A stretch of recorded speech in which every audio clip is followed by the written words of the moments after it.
Pour utiliser et paramétrer une borne de marque Hotel, vous devez tout d'abord télécharger l'application Hotel Charge. Une fois l'application installée, lancez-la et lors de la première utilisation, il vous sera demandé de créer un compte utilisateur. Une fois le compte créé, vous pourrez associer votre borne à votre téléphone en vous rendant dans l'onglet Profil, Ma borne de recharge et enfin sélectionner Ajout manuel. Il faut maintenant scanner le QR code de la borne. Deux possibilités s'offrent à vous. Soit en scannant le QR code présent sur le sachet des cartes RFID fournies avec la borne. Dans ce cas, le code PIN sera renseigné automatiquement. Soit scanner le QR code situé sur le côté droit de la borne. Dans ce cas, vous devrez saisir manuellement le code PIN. Dans l'onglet Autorisation de démarrage, vous pouvez choisir d'activer ou non le démarrage automatique de la charge à chaque branchement d'un véhicule. Si cette option n'est pas activée, le démarrage devra être autorisé à l'aide d'un badge RFID.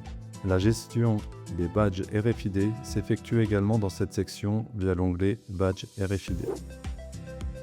Si votre borne est supervisée, vous devrez renseigner les informations fournies par votre plateforme de supervision dans l'onglet Serveur OCPP. Si vous ne disposez pas de solution de supervision, laissez la borne connectée par défaut au service Hotel Cloud. Pour connaître le coût en euros de vos sessions de charge, il est nécessaire de renseigner le prix du kilowattheure dans l'onglet Réglages de prix. Vous pouvez y indiquer plusieurs tarifs, comme par exemple ceux appliqués en heure pleine et en heure creuse. Si votre installation n'est pas équipée d'un système de délestage, dans l'onglet Courant maximal, vous pouvez limiter la puissance de charge de votre véhicule afin de ne pas dépasser votre abonnement électrique et ainsi éviter toute disjonction. Par exemple, si je règle ici le courant maximal à 16 A, la puissance de charge sera limitée à environ 3,5 kW en monophasé et à 11 kW en triphasé. Si votre installation est équipée d'un délesteur, il faudra vous rendre dans l'onglet Équilibrage de charge pour le paramétrer. Plusieurs options s'offrent à vous. Nous reviendrons sur cette étape dans un tutoriel dédié.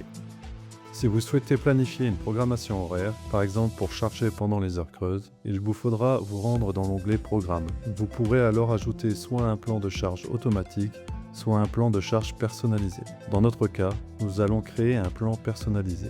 Il suffit alors de déplacer les curseurs horaires et de sélectionner les jours de la semaine concernés. Vous avez ensuite la possibilité d'ajouter d'autres plages horaires si besoin.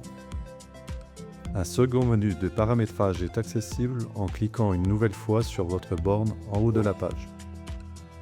Si plusieurs bornes sont liées à votre compte, vous pouvez les renommer en cliquant sur l'onglet Nom de la borne de recharge.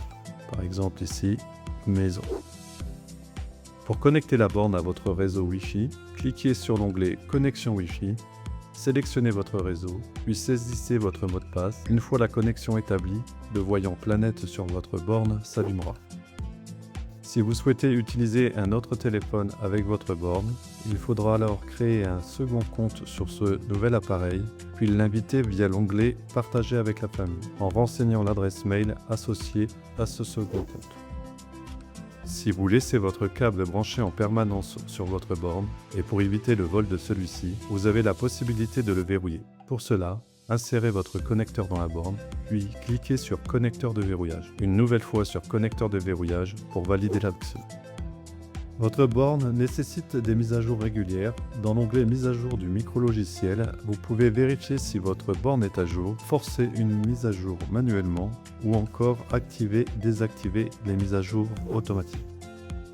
En cas de dysfonctionnement, il peut être nécessaire de redémarrer la borne. Vous pouvez le faire via l'onglet Redémarrer la borne de recharge. À noter qu'un redémarrage manuel, en coupant l'alimentation électrique au moins 1 minute depuis le disjoncteur, peut également s'avérer nécessaire dans certains cas.